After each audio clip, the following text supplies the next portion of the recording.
One curious detail, this interview was originally scheduled for the Minnesota State Capitol. Can you explain why that didn't come to pass and why we're here? Here's Scott Bessent. He was on Chris Rufo's show talking about Tim Walz, because Tim Walz is kind of the head of this money laundering operation in some sense, as he is the governor who is now not even running for governor anymore because this whole nonsense has been exposed. Talking about Tim Walz. Go ahead. But one curious detail, this interview was originally scheduled for the Minnesota State Capitol. Can you explain why that didn't come to pass and why we're here?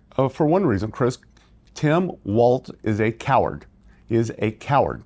He would not guarantee that the Treasury Secretary of the United States of America would have police protection in the Minnesota State Capitol. He is afraid of what is coming.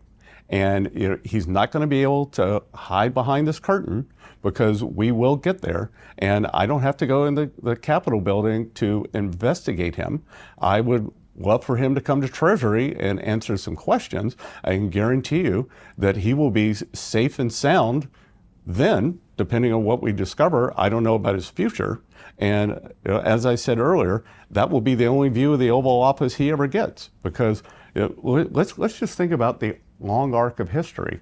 The suppression of this story is this guy got to within could have been one heartbeat away from being president of the United States. And when we don't have a functioning mainstream media and great independent journalists like you, citizen journalists who go out and do the investigative work, because the people who are supposed to be doing it don't do it anymore. Okay, so look, you can go, but Dave, we always hear those things. Someone's going to get someone, and this is what politics is, and no one gets anyone. And I talk about that all the time, like, right, related to COVID stuff. It's like, still no one in the government paid for anything, locking you in your house, not letting you go to grandma's funeral, ruining your kid's mind by not letting them go to school, all of those things.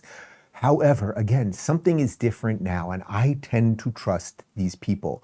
So Bessent, and it's going to be the Department of Justice, and it's going to be a whole bunch of different agencies. I think there's going to be some kind of RICO situation here, which is how they used to take out the mafia, because there has been massive money laundering. There are NGOs and nonprofits involved. And think about it.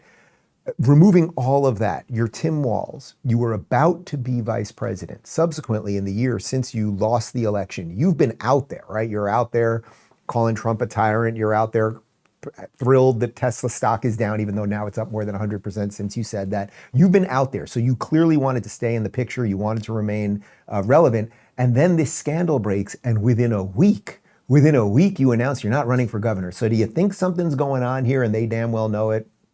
I do. I don't know what you think, but I think so.